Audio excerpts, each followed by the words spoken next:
first step is setting the mood. So before the actors even come in, we set the mood of the set. And we know from reading the script where the story is and what the emotion is meant to be. So the lighting drives that emotion, and there's really two major layers that complement the acting and the directing, and it's the lighting and the music. For example, the sound of fight for Cara is quite different from Connor and Marcus. It's like almost three different games with three different sound production in one game. As soon as I got on board, we talked about the three characters, and what's great about having three characters is we are able to have three separate looks. And that was one of the things that really interested me. Cara, who struggles, she's a fugitive struggling through this dark, gritty world. For her, it was thick grain and shaky, long lens, shallow depth of field camera work. I would say that her defining quality is empathy. Cara is an android, but like any deviant android, she has discovered that she is actually capable of emotion, which androids should not be capable of, and not designed to be capable of. And the emotion, every deviant has an initial emotional reaction to something that is their kind of first emotion. It's their wake up moment. And Cara's is one of empathy for Alice, who's the daughter of the man that owns her, who's treated very poorly by her father. Her journey is defined by her connection to this other vulnerable person that she wants to take care of. We've tried to respect the arc and the story of the character. So Connor was the most challenging for us because it was hard to give emotion or stuff like that to a character who have played no emotion in a game.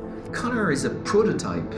It was designed to help investigators on crime scenes, so he's equipped with some very special features, allowing him to analyze clues in real time and to see what happened based on evidences. And he has a negotiation module that allows him to use psychology with humans or with androids. Although he's an android, so he's below humans in the kind of social register, he's an android who's trusted by humans and expected by humans to serve human interests. So he has capabilities and freedoms that most androids don't have, and he's expected to help prosecute the case against his own kind. Because he's so logical, mechanical, as the perfect prototype of science that he is, we wanted something very clean. We wanted very small, tight grain. We went for a blue collar because blue tends to makes the image pop a little more, and we felt it was appropriate because of the techie side of Connor, because he's so advanced.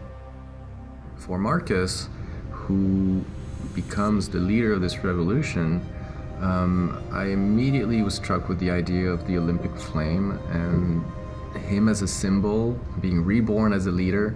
So orange and white were kind of the colors that we went with Marcus. Mostly in the highlights, and then also in the art direction we try to introduce orange elements in the sets to always have that idea, that little flame with him at all times. Marcus is an android that was sent to help an old man called Carl, and Carl is a painter, an artist, and but he is paralyzed. He cannot move his legs anymore. The old man is going to teach Marcus how to play music. He will show him literature. They will play chess together, and he will even show him how to paint.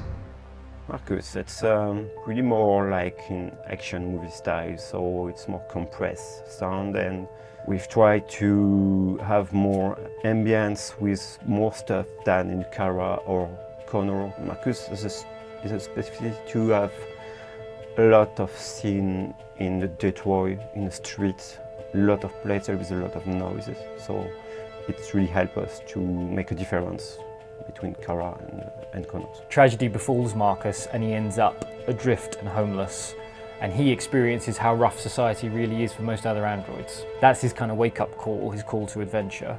He falls in with a group of deviants and ends up leading a resistance of deviants who want freedom. So his central question is more what's justified in the pursuit of something like that. So when you represent a persecuted or an oppressed group, what is an acceptable method to defend that group against oppression? Is violence ever acceptable? How far is too far in the pursuit of freedom? Each of the three characters is distinct in terms of their abilities and their backgrounds, but they're also very distinct in that the dilemmas they'll face in the society they find themselves in are very different, because they all have three different perspectives on the same central conflict, which is this conflict between humans who have all the rights and privileges and androids who are supposed to have no rights and no privileges.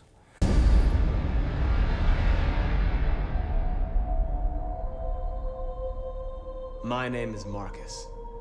I am one of them. This is our story.